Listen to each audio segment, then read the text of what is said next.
Everyone has that one game from their childhood that they used to play non-stop. Whether it was something really popular like Minecraft, or something as niche as Doritos Crash Course and Happy Wars. Mind, I played all of these a whole lot on the 360. Everyone has a game that when it is brought up in conversation, they instantly get transported back to being a kid and get flooded with memories. Sometimes, these games feel so random that you wouldn't have expected anyone else to have played them. I remember playing a ton of Worms 3D on the PS2. I loved that game, but I've never heard anyone else talk about it. However, that's not the game I want to talk about today, because my video game gem is none other than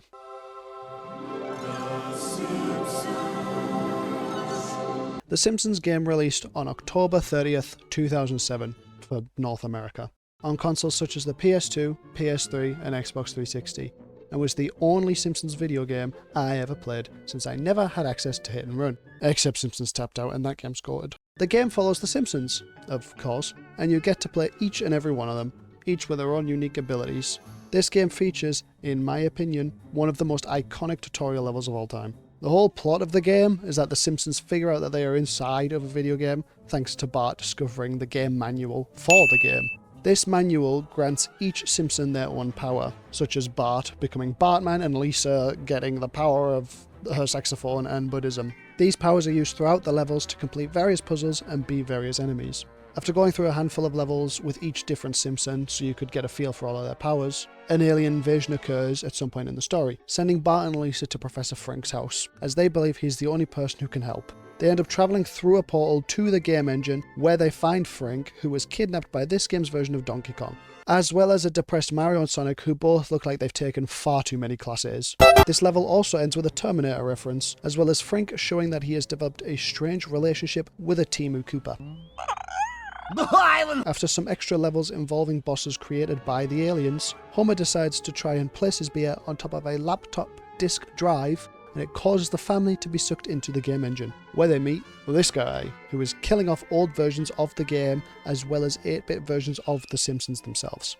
After a time trial level, you save the day and come to a room with a giant gate that requires different keycards. The next few levels involve you delving deeper into more video games parodying real-life video games. I really struggled to say that. And this is my favourite section of the game. I love the flag collecting mission in the middle of Homer level, and I love the entirety of the Super Happy Fun level and its discount Pokemon aspect. The Simpsons each get their abilities upgraded during this time as well. For example, Homer, whose main ability is to just become a giant bowling ball, gets the ability to turn into Gummy Homer, which allows him to be able to attack enemies with projectiles. After all this, you open the giant gate and Bart and Homer enter the mansion at the end, which is home to none other than Matt Groening himself, who sends Dr. Zoidberg and Bender after Bart and Homer.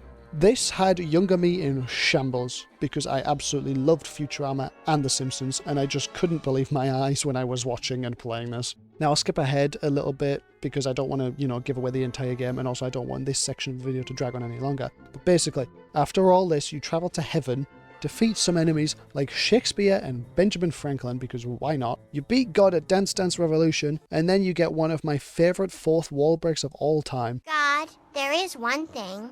Do you ever wonder if you're a character in a video game? That's just dumb. I mean, stop being dumb. Wow!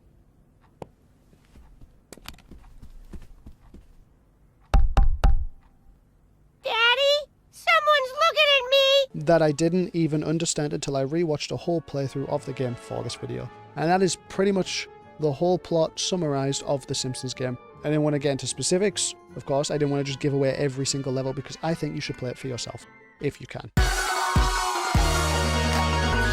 I don't remember at all when the first time I played the Simpsons game was.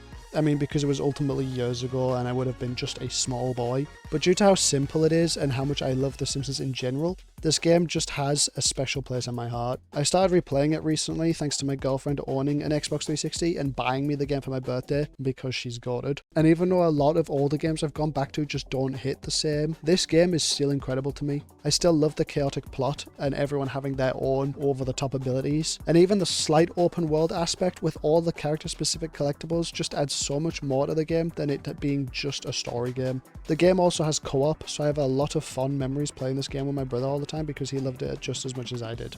Also, Homer is absolutely my favourite character to play, and I just think he ends up having the best levels overall. His abilities are just so silly. I mean, one of his abilities, he can inflate and float around and fart to boost about. It's so goofy, and I love it. I'm still continuing to hope for a port of this game to newer consoles, even though it's unlikely because EA stinks. Whether it be a remaster or just backwards compatibility for Xbox, I just want to be able to play it again whenever I please. I also personally believe we need more Simpsons video games in general because they haven't done anything with them in so long, and we absolutely need a Simpsons hit and run remaster because then I'd finally be able to play it.